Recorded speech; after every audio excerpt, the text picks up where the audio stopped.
This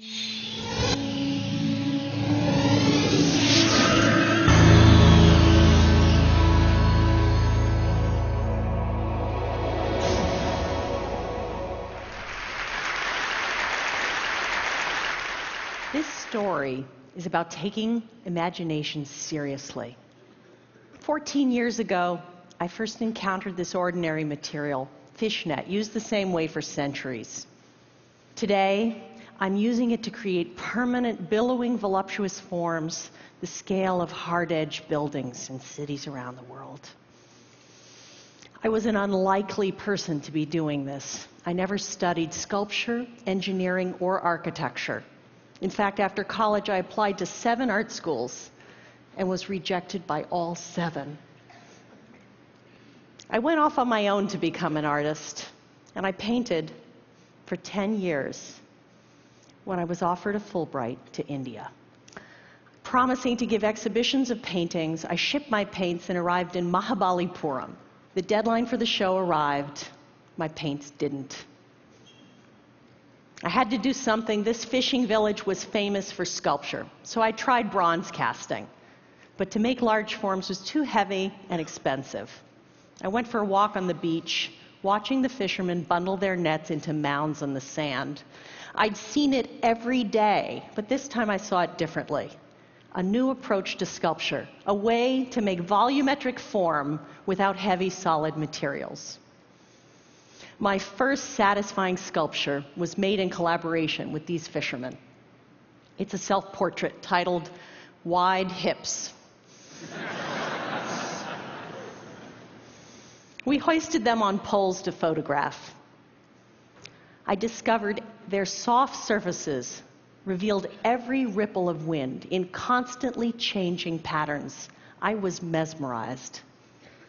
I continued studying craft traditions and collaborating with artisans, next in Lithuania with lace makers.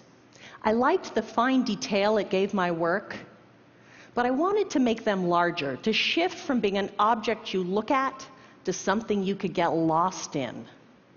Returning to India to work with those fishermen, we made a net of 1.5 million hand-tied knots. Installed briefly in Madrid, thousands of people saw it, and one of them was the urbanist Manuel Sola Morales, who was redesigning the waterfront in Porto, Portugal. He asked if I could build this as a permanent piece for the city. I didn't know if I could do that and preserve my art. Durable, engineered, permanent, those are in opposition to idiosyncratic, delicate, and ephemeral. For 2 years, I searched for a fiber that could survive ultraviolet rays, salt air, pollution, and at the same time remain soft enough to move fluidly in the wind. We needed something to hold the net up out there in the middle of the traffic circle. So we raised this 45,000-pound steel ring. We had to engineer it to move gracefully in an average breeze and survive in hurricane winds. But there was no engineering software to model something porous and moving. I found a brilliant aeronautical engineer who designed sails for America's Cup racing yachts named Peter Heppel. He helped me tackle the twin challenges of precise shape and gentle movement. I couldn't build this the way I knew because hand-tied knots weren't going to withstand a hurricane. So I developed a relationship with an industrial fishnet factory, learned the variables of their machines, and figured out a way to make lace with them.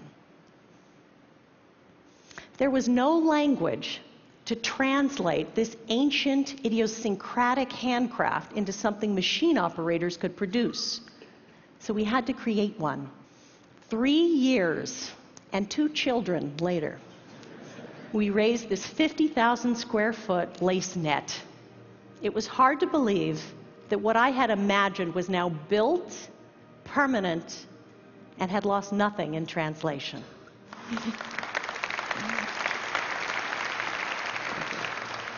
This intersection had been bland and anonymous. Now it had a sense of place. I walked underneath it for the first time As I watched the wind's choreography unfold, I felt sheltered and at the same time connected to limitless sky. My life was not going to be the same.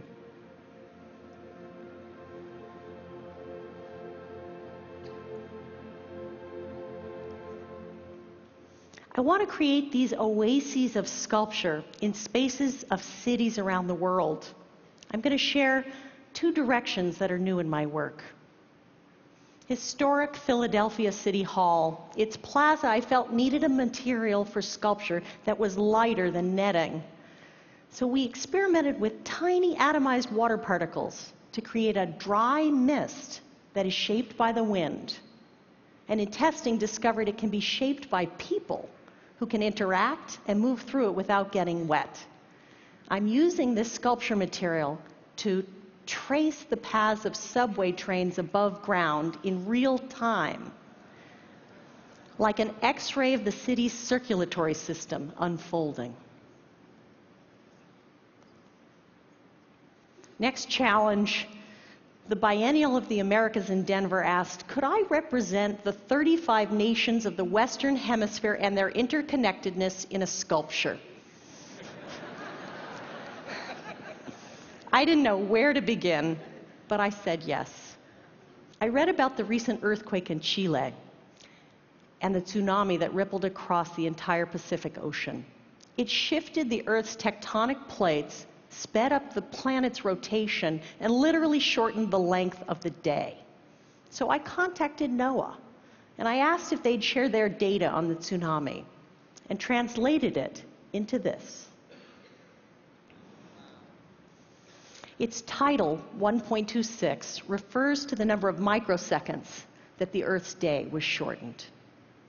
I couldn't build this with a steel ring the way I knew. Its shape was too complex now. So I replaced the metal armature with a soft, fine mesh of a fiber 15 times stronger than steel.